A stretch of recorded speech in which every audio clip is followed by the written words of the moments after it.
चोपड़ा विधानसभा क्षेत्र के जोराफुल शिविर के उम्मीदवार हमीदुल रहमान के समर्थन में उनकी पत्नी मरियम नेसा ने प्रचार शुरू कर दिया है। सोमवार सुबह से ही वो घिरनी गांव ग्राम पंचायत के अलग-अलग इलाकों का दौरा कर रही हैं।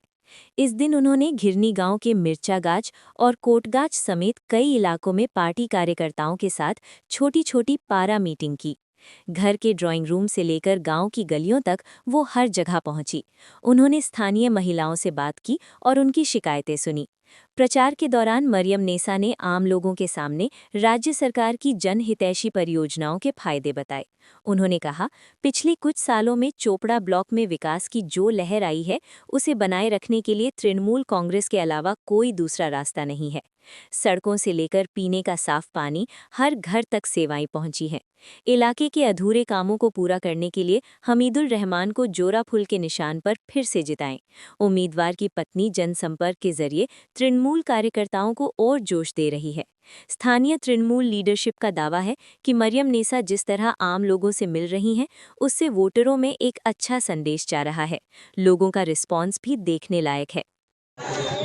একটাই বুঝালাম যে দিদির এত উন্নয়ন পাচ্ছেন, তো দিদিকে ভোটটা দিতে হবে। আজকে যদি আপনারা দিদিকে ভোটটা দিবেন, তো এই কি সুযোগ সুবিধা পাচ্ছেন, আরও সুযোগ সুবিধা পাবেন শান্তিতে। আজকে শান্তি রাখার মানুষ একটাই আছে, আমাদের টিএমসি সরকার। অন্য সরকার আপনাকে কিচ্ছু দিবে না, খালি ভাওতাবাজি কথা বলবে, ভাওতাবাজি কথায় বুঝিয়ে দিবে, আপনাকে ভুল বুঝাবে, আপনি ভুল বুঝবেন না। একটাই কথা ধরে রাখবেন যে আমরা টিএমসির লোক, আমরা টিএমসিতে ভোটটা দিব। টিএমসিতে ভোটটা দিলে আমরা লক্ষ্মী ভাণ্ডার পাবো, আমাদের বাচ্চা জন্ম থেকে মৃত্যু পর্যন্ত সহযোগিতা পাচ্ছে, আমরা লক্ষ্মী ভাণ্ডার পাচ্ছি, আমাদের ছেলেরা মাধ্যমিক পাস আছে, যুবসাথী পাচ্ছে, বেকার ভাতা পাচ্ছে। আর এটাই বলে আমরা মোটামুটি 2-3টা বুথ কভার করলাম। এরপরে আছে আমরা সন্ধ্যা পর্যন্ত আমরা কভার করব। এখন আমরা বাহাগজ করলাম, মিলিকপাড়া করলাম, জাগির বস্তি করলাম, মালিপাড়া করলাম। এরপরে আর দ্বিতীয় রাউন্ডে আছে আপনাদের দামদরকুড়ি আছে, আর বিভিন্ন জায়গায় আছে, আপনারা দেখতে থাকবেন, করুন। এটা যে ঘিনিগাঁও অঞ্চল। দেখা যাচ্ছে প্রত্যেকটি বৈঠকে মহিলাদের ভালোই উপস্থিতি। মহিলাদের কি বার্তা দিচ্ছেন? আমরা মহিলাদের এটাই বার্তা দিচ্ছি যে আমাদের দিদি যে আমাদের উপকৃত করেছে, পরবর্তীতে আমাদের যে লক্ষ্মীর ভাণ্ডার আজকে 1500 টাকা করে দিয়েছে, এতে সব থেকে বড় অবদান দিদির। এরপরে যে 2000 টাকা করবে কি না তার কোনো গ্যারান্টি আছে? দিদি দেখবে যে আমার সাথে আমাদের মহিলাগুলো আছে, তো মহিলাদের জন্য দিদি ভাবছে সবসময়, তো মহিলারা আমরা তার জন্য দিদির সাথেই আছি।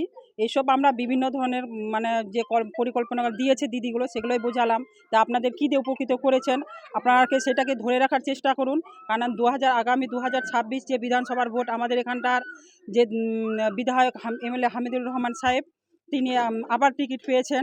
তাকে আমরা সেই টার্গেট আমাদের 1 লক্ষ পার, সেই টার্গেটটাকে আমাদের পূর্ণ মহিলা, বিশেষ করে মহিলারা আমরা 100% সেটাকে কভার করব, সেই জিনিসগুলো আমরা বোঝাচ্ছি। আমার নাম লিপি খাতুন, মহিলা ঘিনিগাঁও অঞ্চল প্রেসিডেন্ট। অর্ধাঙ্গিনী, অর্ধাঙ্গিনী মানে কি সেটাকে জানতে হবে। স্বামীর অর্ধেক হচ্ছে তার স্ত্রী, তাহলে সেইভাবে। আর আমরা এটা দেখেছি, আর বিশেষ করে খুব ভালো লাগে যখন বৌদির সঙ্গে আমরা বেরিয়ে ঠিক একই রকম সাড়া পাই, যখন এমএলএ সাহেবের সঙ্গে যখন আমরা বেরোই তখন ঠিক একই রকম সাড়া, দুজনে একসঙ্গে কাজ করছে চোপড়া ব্লকে।